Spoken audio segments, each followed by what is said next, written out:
One of the main things that I like to expose in my channel is fanaticism, and Souls-like games are a great example of cult-like behavior.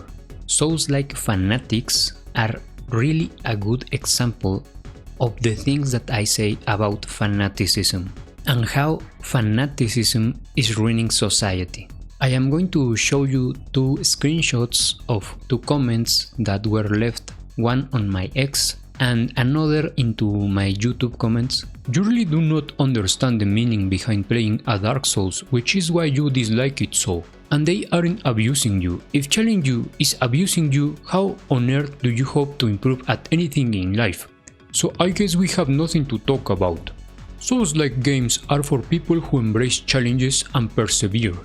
Similar to life itself, they require mental toughness, tenacity, and focus to overcome obstacles and succeed. For new players seeking an easier experience, these games often have a story mode option, that is a fucking lie, and you can upgrade vital items like healing pots, learning to block and master pairing, gear upgrades and abilities upgrades, etc. Lamau. As you can see, these people talk like they are in a fucking cult, and the reason why they talk like this is because they are actually in a fucking cult. Real tough, these guys, real tough, really tough guys, playing video games all the fucking day, because most of these Souls-like games require you to stay hours upon hours upon hours doing exactly the same stuff over and over and over again until you are actually able to beat the fucking boss. Real tough, fuck, real, this is more tough than any MMA fighter out there. Shit, not even soldiers, actual soldiers that fight on the battlefield are as tough as these pathetic little fucking losers. Because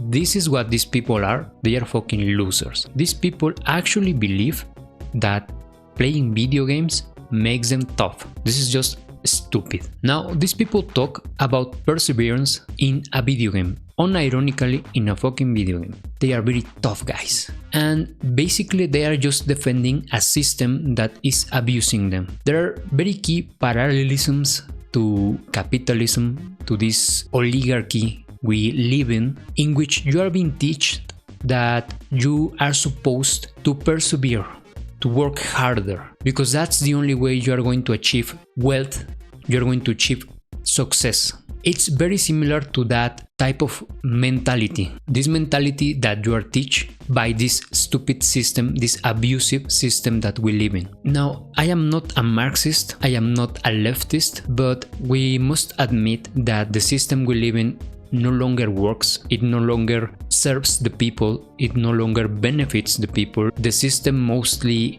is there to serve the companies, to serve these enterprises, this big business. Basically the 1 or 2% of the population are the ones that benefit from this stupid abusive system. So essentially, as a Souls-like player, the mentality you have is the mentality of a slave. You are conditioned to act and move in a way, to behave in a way without questioning anything. You're a good sheep that you are just doing exactly as you're being told and you don't question anything. Why are you trying to persevere and to coin these terms, these values to a video game? Why? The reality is that you are just wasting your efforts. Your efforts are going nowhere. Nobody cares about what you achieve in a video game. It's not like you go out searching for a job and you tell the people that are going to hire you that you finished where wins meet on legend difficulty. You don't go ahead and show your screenshots, your videos of how you achieve this accomplishment in a video game, because nobody actually gives a fuck about that. Because in the real world, in the world where sane people live in, or quote unquote sane people live in, or at the very least not as mentally ill as you motherfucker, they don't give a fuck about your video game achievements.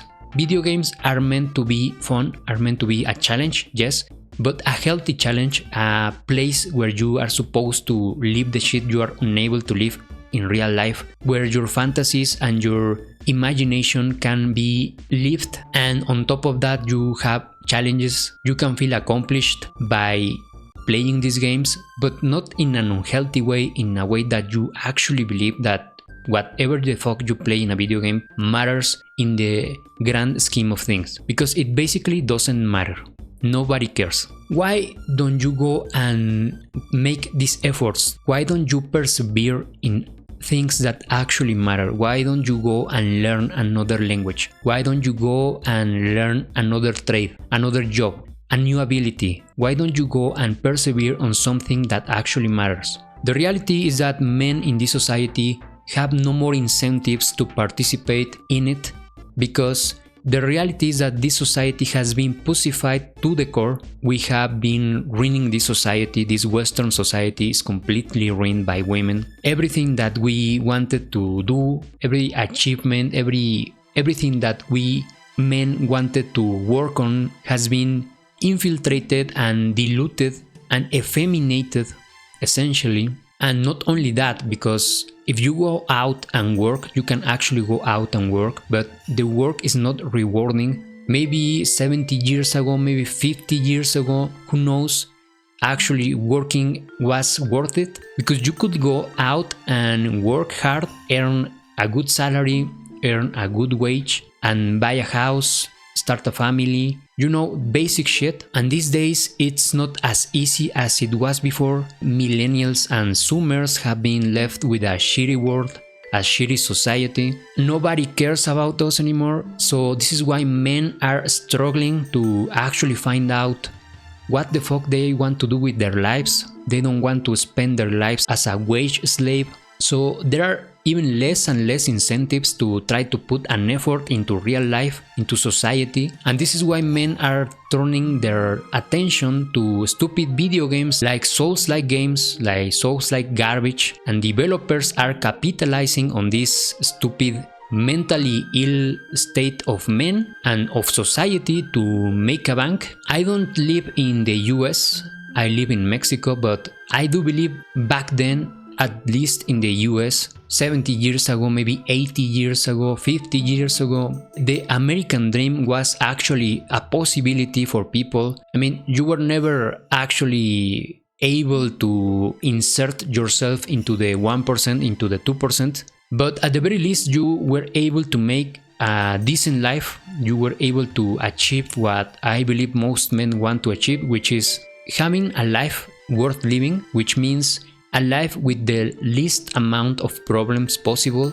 a life of happiness. Not everyone wants to be a millionaire. A lot of people just have enough with being able to start a family, to being able to own a house. You know, basic stuff that you are not able to have these days. Something is really wrong with society and this state of men, the mind of men. If men are deciding to persevere in fucking video games instead of real life, and instead of putting an effort, instead of trying to participate into society. These people come to me and tell me that I don't put an effort, and they obviously don't know me. They don't know what I have done with my life. They don't know anything that I have achieved outside of video games. And I am not going to brag in here, but I do have my own achievements, real achievements that I prefer to not talk about, because I don't want to make this video about myself gloating about whatever the fuck I consider achievements in my own life.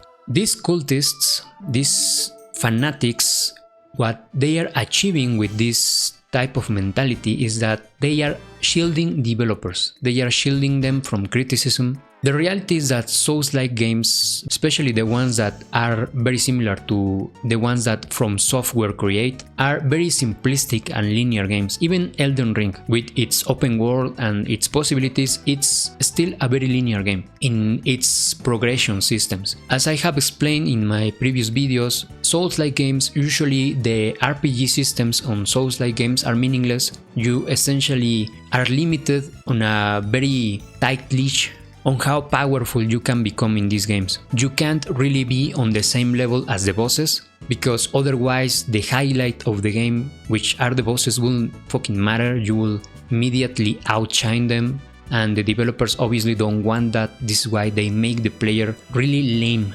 really weak compared to the bosses. So even though you have options, you have build varieties, etc., these builds are very tightly limited. you are not allowed to be really powerful. If you want real games that actually allow you to be powerful, play games like Neo 2, like Stranger of Paradise. I prefer that one to Neo. I find Neo kind of boring, not because of the core of the gameplay, maybe kind of, but because there aren't as many builds like in Stranger of Paradise. And those games, I can actually call them action RPGs because the RPG part of those games actually matter, unlike the typical Soulslike garbage that From Software pushes out, in which your abilities, your RPG elements are completely diluted to the point that many times you are going to be forced to roll if you are playing Dark Souls or Elden Ring, or parry if you are playing something like Sekiro. And even in Sekiro you have more options.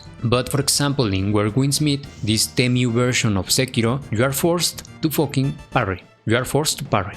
So even though you made a build, a tank build, that you are supposed to be able to just block, nope, you are forced to fucking parry. Oh, you made a build about healing, you're a healer. Well, guess what, we are going to nerf your build and now you're forced to parry too, but with less damage. So as you can see, developers actually in this type of abusive games go out of their way to nerf player choice, to nerf player power. They don't want you to be powerful, and this is why I dislike these stupid games, because it's all about a fucking choreography. The combat is a joke. It's about abusive, cheap, artificial difficulty. They are choreography based. They are the Souls-like games. I am going to start calling them choreography-like. I am going to coin the term to Souls-like games to choreography-like. What a piece of shit type of game, seriously. The